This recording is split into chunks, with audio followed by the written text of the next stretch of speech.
Eyyo, hammaga salom do'stlar. Sizlar bilan Java bo'yicha ekspert, ya'ni Kaminoy Kamtarin.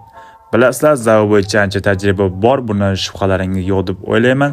Bugungi videorolikimda ana shu ma'lumotlarimni sizlarga ulashmoqchiman. Ya'ni Javaga qanday chiqiladi va Javaga qanday qilib oson chiqiladi.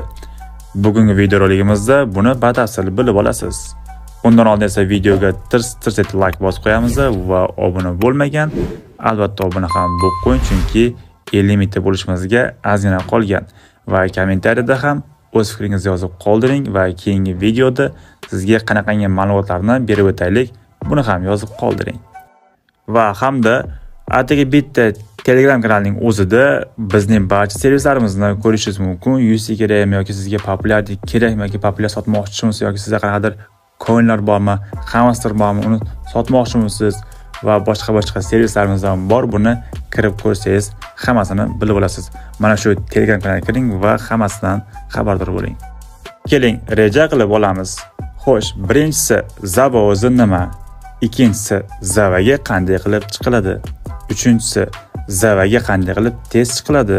Va to'rtinchisi esa Javaga qanday qilib oson chiqiladi? Buni birin-ketin navbat bilan ko'rib chiqamiz, shunda sizlarga tushunarli bo'ladi. Birinchisi, Java o'zi nima? Bu Java PUBG'dagi eng yuqori rank, ya'ni eng yuqori unvon. Hozirgacha PUBG Mobile o'yinchilarining deyarli yarmidan ko'pi hozirgacha Java olisha olmagan. Sababi bu oddiy, oson narsa emas.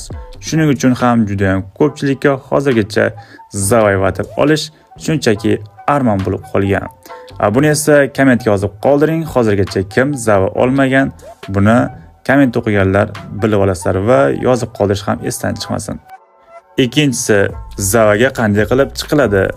Juda ham ko'pchiliklar As Dominator 15 dan keyin, undan keyingi rank o'tsam, menga Java beradi degan tushuncha bo'lar ekan. Buning sababi esa ranklarning ketma-ketligi bu odamni ozgina chaqirtib qo'yadi. Misol uchun, As 1 dan keyin As 5 gacha chiqasiz va As 5 dan keyin esa As Master 6 bo'lib ketadi va As Master 10 dan keyin esa As Dominator 11 bo'lib ketadi. Bunaqangi ketma-ketlikni ko'rgan odam обязательно o'ylaydi, demak As Dominator 15 dan keyingi rank Java ekan degan tushuncha bo'ladi. Bu ko'proq PUBG Mobile'da endi boshlagan yoki unchalik qiziqmaydigan o'yinchilarda shunaqangi tushuncha bo'ladi. Lekin unday emas. Hattoki siz Asga chiqib ham Java olishingiz mumkin bo'ladi. Aslida Java olish uchun siz top reytingda top 500 ga kirishingiz kerak bo'ladi. Sizga yana ham tushunarli bo'lish uchun soddoroq tushuntirib o'taman. Misol uchun, Yevropa serverda squad, ya'ni 4 kishilik rejimda o'ynayapsiz va общий reyting kirganingizda pastda siz top necha turibsiz buni ko'rsatib turadi. Agar juda ham topdan uzoqda bo'ladigan bo'lsangiz, foizlar chiqadi.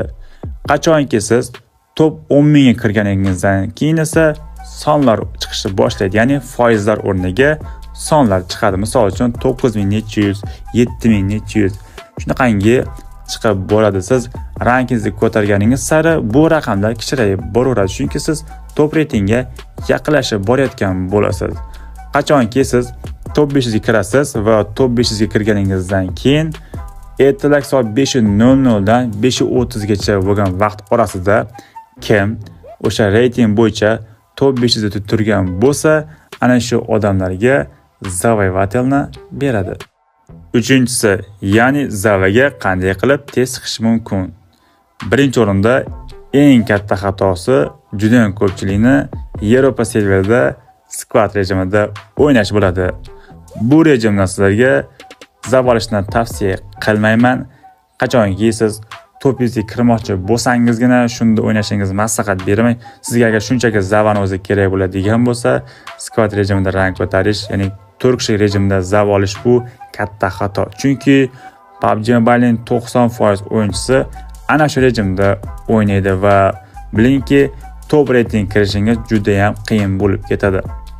Hattoki o'tgan sezonda men Dominator 40 ta ham Java ololmagan akkauntlarni ko'rganman. Ya'ni bunda bilishingiz mumkinki, top reytingga ko'tarish juda ham qiyin bo'lib ketgan. Hamma odam o'sha rank ko'tarilib bo'lgan, reyting kirish juda ham qiyin, raqobat kuchli. Qo'yingki, dominator 40 ga ham chiqib zava ololmagan odam bo'lgandan keyin o'zingiz tasavvur qiling, qanchalik qiyin va qanchalik vaqtingizni oladi. Xullas qo'yingki, squad rejimida zavaga chiqish jincha xato yo'l. Zavaga chiqishning tez yo'llaridan biri bu sezon yangilanganda sirazi rang ko'tarib zava catch qilish. Ya'ni sezon yangilanganda hamma rangga pastga tushadi, top reyting kirish osonroq bo'lib qoladi. Sezon yangilandimi, sirazi o'yinni boshlash kerak va 1 yoki 2 kunda harakat qilib asga chiqsangiz sizga zava beradi. As degan sababi esa siz top reyting kirgan taqdiringizda, misol uchun siz squad rejimida top 300 dasiz. Lekin sizga zava bermaydi. Ya'ni ertalab soat 5 da sizga zava bermaydi. Sababi top 5 ga kirganingiz kamlik qiladi. Eng kamida rangingiz as bo'lishi ham kerak bo'ladi. Qo'yingki, zavaga tez chiqishning yagona yo'llari shu: squad, solo yoki duo. Uchala rejimda yoki birinchi listsomi, uchinchi listo farqi yo'q. Xullas, sezonning boshida dirslatib rangni ko'tarishdan boshlash kerak. Agar sizda yo'q, men bunaqangi vaqtim yo'q, bir kunlab o'ynagan vaqtim yo'q, men har kun kechasi ishdan qaytganda, o'qishdan qaytganda 2 soat 3 soat o'ynayman, menga boshqa variantni ko'rsating deydiganlar bo'lsa, sizlarga ham bitta ajoyib varianti bor. Bu variant esa 4-etapda, ya'ni 4-si zavaga qanday qilib oson chiqish mumkin. Mana shu etapda juda ham ko'pchilikka ma'qul keladigan joylari bor. Yaxshilab o'rnashib oling. Aytgancha, men populyarniy battleda qatnashyapman. Agar kimda tekin populyarniy bo'lsa, tortinmasdan, uyalmasdan mana shu IDdagi akkauntga tashlab qo'yasizlar. Tashlaganlarga esa oldindan rahmat. Demak, biz davom etamiz. Xullas, zavaga qanday qilib oson chiqish mumkin? Siz bundan oldin men qaysi rejimda o'ynashim ma'qul degan fikrni ilgari surishingiz kerak. Agar siz zo'r o'yinchi, kamida 7-10 kda o'ynaydigan o'yinchi bo'ladigan bo'lsangiz, siz qo'rqmasdan squad rejimida o'ynashingiz mumkin bo'ladi.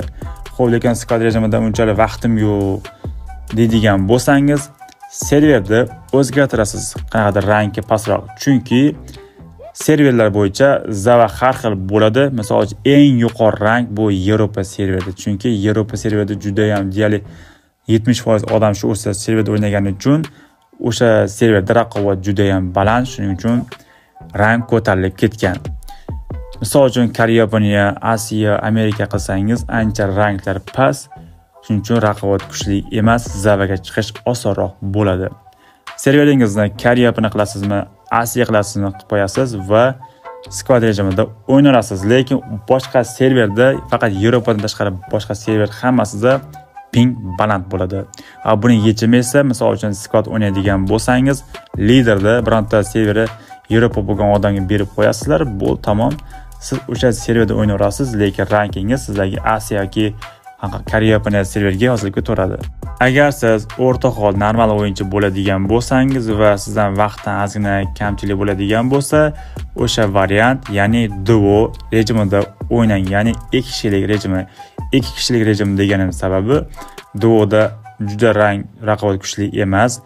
Ayniqsa serverda boya aytganimdek o'zgartirsangiz, u nur ustiga nur bo'ladi. Misol uchun men hozir dalil momentda misol aytadigan duo rejim rang ko'taradigan bo'lsam, zav olish uchun men dominator 11 ga kirishim kerak deylik.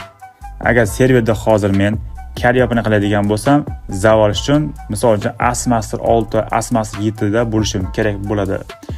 Qo'yingki, ancha ochko past bo'ladi boshqa serverlarda. Buni ham tekshirib, qaysi serverda rang past bo'lsa duo rejimida ana shunga o'tib olib o'ynasangiz bo'laveradi.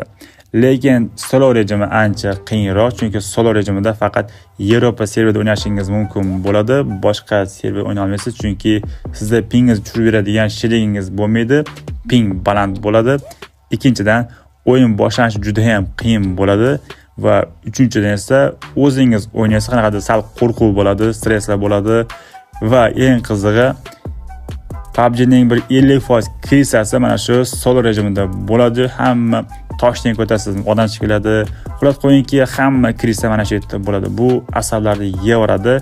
Maslahat bermagan bo'lardim, lekin spokoniy kartani chekkasidan yoki emaklab rang ko'taraman deydiganlar bo'lsa, bemalol rang ko'tarib olishingiz mumkin bo'ladi. Bunda ham soloda ham juda ham rang baland bo'lmaydi. Deyarli pastroq bo'ladi. Bunda ham zavo olsa bo'ladi, faqat o'sha kartan chekkasidan keladigan rejim, chunki haligi o'rda ichib olib giroylik qiladigan joy emas, chunki Victorlarning hammasi mana shu solovda bo'ladi. Va rang ko'tarishda muhim narsalardan biri bu berayotgan plyuslari.